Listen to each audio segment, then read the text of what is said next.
और उसे नदी में कूदवा दिया। अब कन्हैया वापिस लौट करके नहीं आएगा, क्योंकि जो नदी में कालिया नाग रहता है वो कन्हैया को जिंदा नहीं छोड़ेगा। शीला, ललता, विशाखा, राधा सभी बहनें, नंद बाबा, रोहिणी और यशोदा मैया सभी ग्वालवाल सभी गोपियां यमुना जी के किनारे आ जाती हैं। यशोदा का तो रो रो के हाल बुरा हो गया। और जो जैसे ही भगवान कन्हैया यमुना में पहुंचे तो कालिया नाग की दो पत्नियां थीं। पत्नियां दोनों सो रही थीं और पत्नियां जाग रही थीं, कालिया नाग सो रहा था। और जब दोनों पत्नियों ने कालिया नाग को देखा तो जवाब दिया आपस में कि देख तो कितना सुंदर लाला है, न जाने कौन सी मैया को जी बेटा है। और मुझे लगता है कि बहन इसका काल खींच कर लाया है। अगर अपने पति किसी भी तरह से जाग गए तो एक ही फुसकार में जाके हड्डियों का ढांच इकट्ठा हो जाएगा। बहन ऐसा कर किसी भी तरह से जब बालक को समझाए कि भेज दे। और देख देखने में कितना सुंदर है। सो जो बुदबुदाने की आवाज गई कन्हैया के कानों में, सो एकदम से कन्हैया बोले, ए नागिनिया, ये घुसपुस हमें पसंद नहीं है, जो भी कहना है खुल के कहो, क्या कहती हो। सो एक नागिनी बोली, लाला मैं तेरे भले की कह रही, तू जहाँ से चलो जा। अगर मेरा पति जाग गया तो तेरा पता ही नहीं पड़ेगा कि तू कहाँ था, कहाँ से आया।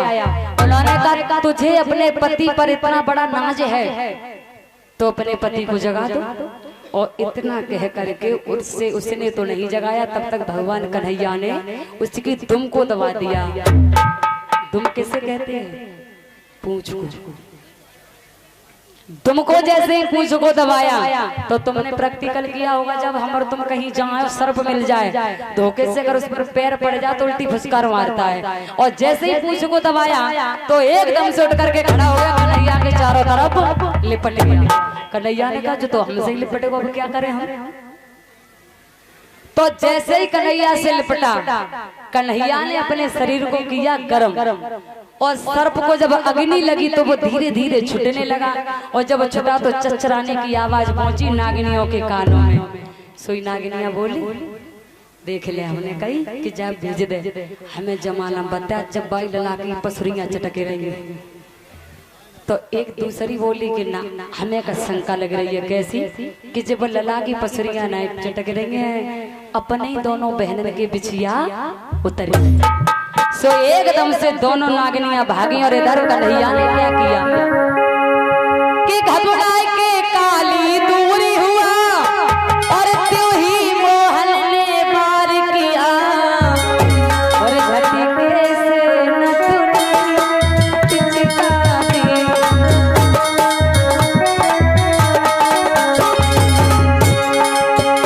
झटके से नथुनी चिचका दी और काली नाग को नाथ लिया।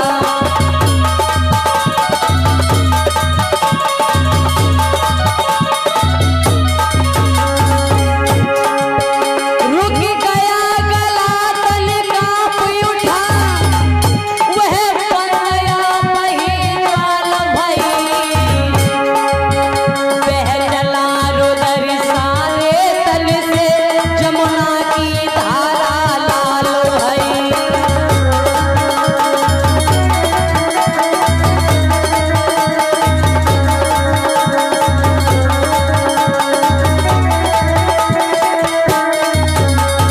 जैसे ही इसका गला रुका और जहर निकला तो सारे यमुना का पानी लाल हो जाता है। अब भगवान कन्हैया को फन पकड़े खड़े हैं। फन नहीं छोड़ा, क्योंकि ये मार न दे। वैसे भी जब घर पर कहीं सर्प निकले आए और बाय मारे तो जो बुजुर्ग लोग होते क्या कहते, लला जाको मोह को चिंता मोह जो मोह न मार दे। सो कन्हैया ने फन नहीं छोड़ा और सोई नागिनी आएगी। नागिनियों ने देखा कि ये कोई साधारण बच्चा नहीं है। हाथ जोड़े दोनों ने और कहा कि हे प्रभु, हम समझ नहीं पाए कि इस भूतल पर अवतार हो चुका है। ऐसा करो, मेरे पति को क्षमा कर दो, जो कुछ भी गलती हुई हो वो क्षमा कर दो। मैं माफी चाहती हूँ। देखो हम तामसी संतान हैं और अगर इनको कुछ हो गया तो हमारा तो कोई साथ देने वाला नहीं है। देखो वो तो नागिन वाली बात थी।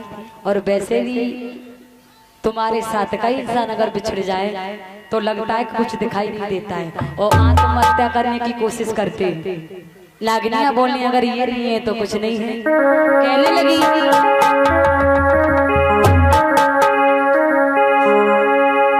कि तामसी जी बहू में स्वामी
जवाब दिया मेरे पति को क्षमा कर दो।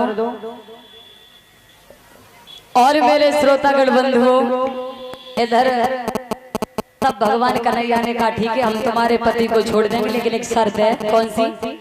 इस कालिदास से कहो कि अपने पति से एक हमारी छोटी सी गेंद होगी उसको लेके आए, 2 छपरिया फूल लेके आए और मुझे यमुना मैया सर पर बिठा के पार करके आए।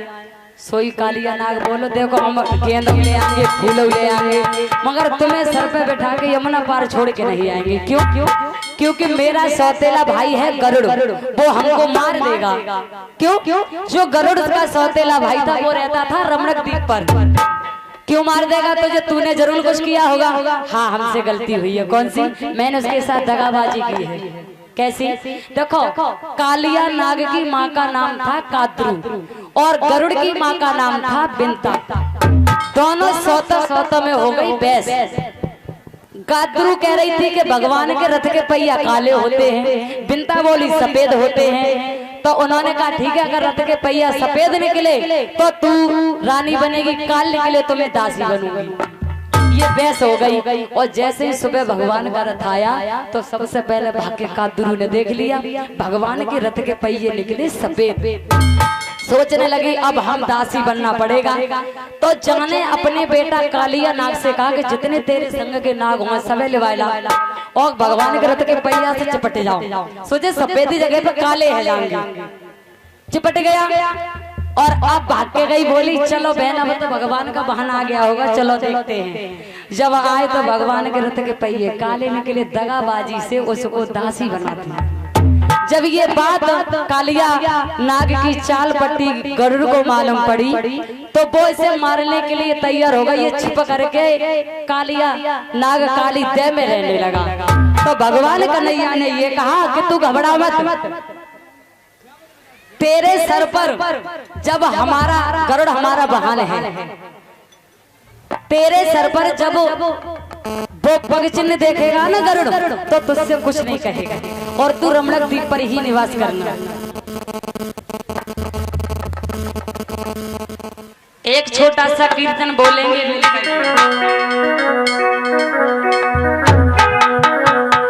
बड़े ही मन से बोलेंगे। देखो जिस प्रकार से तुम पूजा करते हो ना, पूजा भगवान की या बजरंगबली किसी की भी मान लीजिए XYZ, पूजा जब तुम करते हो तो मर्जी भगवान की है तुम्हें फल दे या न दे, लेकिन आपकी केवल अर्जी होती है। तो हम भी आपसे अर्जी ही लगा रहे हैं। आज छठवां दिन है, आज छठवां दिन है और आपसे अर्जी लगा रहे हैं, लेकिन मर्जी आपकी है क्या करोगे। मगर फिर हमारा आपसे कहना है कि बड़े ही मीठी मीठे सुरों के साथ, मीठी मीठी तालियों के साथ बोलेंगे।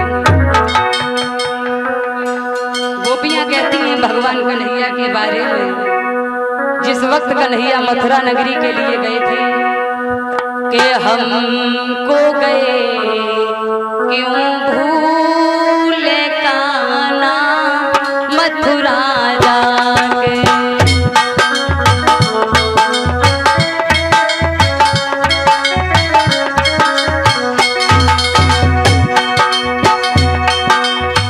हमको गए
हमको गए भूले कान्हा।